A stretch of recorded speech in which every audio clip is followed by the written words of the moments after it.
J3 recently just held the biggest Overwatch console event in history, and I thought that, as someone who has only just recently moved to PC from console, this would be the perfect time to talk about the console-PC dichotomy, especially with Overwatch. Firstly, if you've been living under a rock, J3 held an event that pulled 11,000 live viewers on Twitch to watch the best console team play against a contenders or tier 2 PC team, and the video has recently been re-uploaded to YouTube with solid 6-digit view counts. I plan to talk about the match, why it's so important even if you're not on console, are console players actually worse than PC players, educating people on the more console specific issues, and seeing what the future of console could look like. If you already know the context behind the match, you can skip ahead.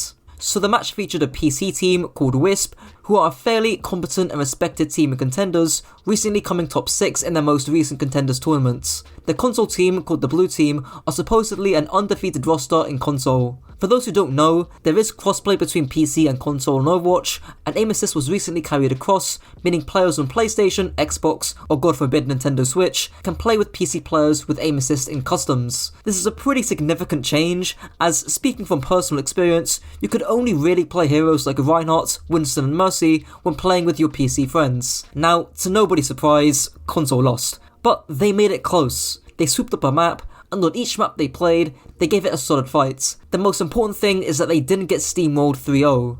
But why should you care about this match at all? Why am I making an entire video on this event, and why do I think that this is such a hallmark in the history of Overwatch in general, even if you're on PC? Well, firstly, look at the viewership and look at the numbers. J3 just managed to pull over a third of the viewers that the Overwatch League was getting. The league could barely sustain 30k viewers, and let's be real, if you watched the league, it was either because it was playoffs, meaning increased viewership, or you just wanted your OWL tokens. People who watched the biggest console match in history watched it for the match, not for the tokens. Even if you say that this is a false equivalency, because most of the league is just regular season matches, 5-digit live viewership during the Overwatch off-season is unheard of. Not to mention, at the time of scripting this video, J3 re-uploaded the console game and it's gotten 200,000 views in under 24 hours. Secondly, there's the question of competitive integration between console and PC. In other words, you should care as a PC player about the success of console, because if you play on a team or in a tournament,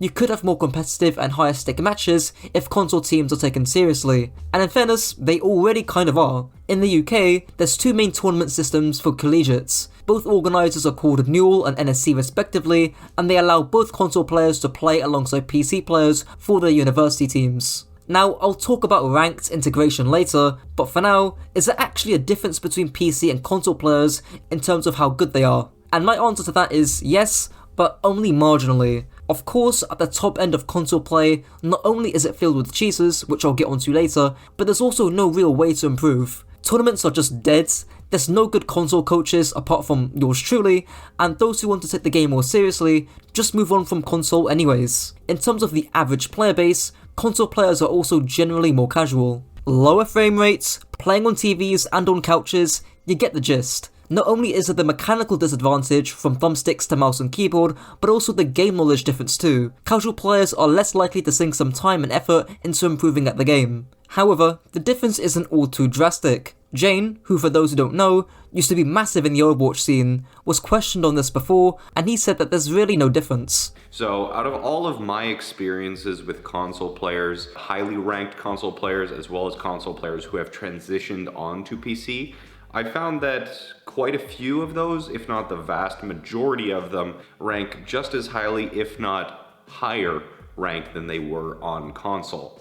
Now, one of the major differences about console and PC is, of course, the level of mechanical aim. So console players take longer to find their targets and are usually at the higher level less accurate once they have acquired their target. There are some aspects of console aim, like the aim assist, that makes them better in certain circumstances, but not to a meaningful degree, I wouldn't say. Now, in terms of integrating console into PC ranked, that's a different question. Some, like Samito, argue that aim assist is too strong, and even some high ranked players, like a rank 1 Symmetra player Meta, said that playing against a team with console aim assist felt like playing against a team with one-shots. The obvious solution here is to decrease the strength of aim assist, but that wouldn't even be the main concern. The main concern would be Zimmers. Now, I hear all you PC players ask, what is a Zimmer? Well, a Zimmer is someone who tricks their console into thinking they're using a controller, but in reality, they're using mouse and keyboard. Since games like Overwatch have aim assist, they would also be combining their mouse and keyboard advantage with aim assist, and that's where the problem of competitive crossplay comes across. You can find the actual Zim device on Amazon for around about 80 quid, but that isn't even the tip of the iceberg for cheating devices on console. There's also the Cronus Zen. If you prefer to still play a controller, this device can give you crazy aim assist, mitigate all recoil, as well as a bunch of different features that make the game significantly easier to play. You can find a 40-minute tutorial of all the Cronus details, and it's on Amazon for just around 90 quids. And lastly, there's the Strike Packs. These are developed by the same company, Collective Minds, who make the Cronus. Their advantage is that they're much cheaper at only around 30 or 40 quid, and whilst they don't have aim assist, they do have anti-recoil, rapid fire, and a whole bunch of other mods. In Overwatch, the cheating situation is pretty bad. I'd say roughly half, if not more, of top 500 players on console are using some form of the above cheating software. Couple this with the smurfing issues on console, since you can make accounts for free, and good luck making the game competitive. Thankfully, it's not as bad as Rainbow Six Siege, where if you're in the top 20% of the player base, you're gonna be running into a Zimmer every game. Unfortunately, for console players, there isn't really a solution to Zimmers or people who use a Cronus. It's up to Microsoft or Sony to devise a hardware or software solution,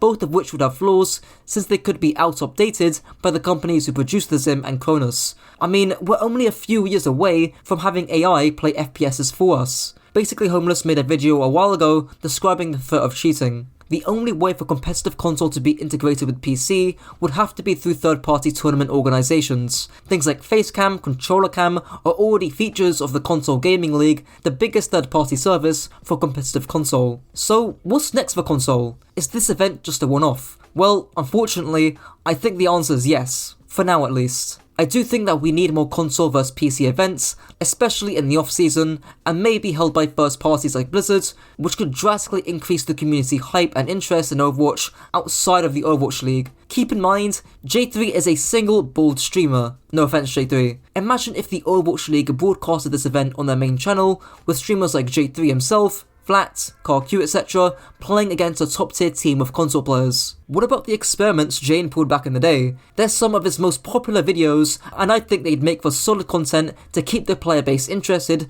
during the off-season. Now, as for first-party held console tournaments, I still don't think that's going to happen anytime soon. Not just for the cheating reasons prior, but I just don't think there's enough interest for it competitively. We already know how uninterested the general player base are when it comes to Overwatch contenders. Ubisoft attempted to have this competitive console thing with Rainbow Six Siege, a competitive first-person shooter that you may have heard of, but that scene got discontinued pretty fast. I talked to Octotrough, a leading Overwatch console streamer, about this 2 years ago at the start of 2021, and he's absolutely right in saying that Blizzard has no interest in paying any attention to the issues on console or helping out that platform competitively. Unless there's a boycott, as explained by Garbage, you're never going to elicit change. Luckily, there is a way to turn a non-critical problem into a very big problem the devs can't ignore, and that is to simply stop playing the game. Tell the devs that you're leaving because of a problem, and then refuse to come back until they've fixed it. There are tons of other good games out there. Play those instead. And if enough people do this, the devs will have no choice but to address the issue, because otherwise the game will die. Battlefield 2042 is a perfect example. Right now the devs are doing everything they can to bring the game back to life, and it's actually kind of working. If all you do is complain about a problem and then log in to play the game regardless, you're signaling to the devs that it's not actually that big a deal and they can safely ignore it. However, I think leaning into the more experimental scene with console and seeing what the players are capable of would be a more interesting move. Maybe we could make a team of Zimmers play against a team of top PC players and see how big the aim assist plays a part. Maybe we could do the same with Cronus players too. Hell, maybe I might host these events myself. But that's it for the video. Let me know your own thoughts about console down below and whether you play on console yourself. I'll be replying to some of your thoughts as usual. Until next time.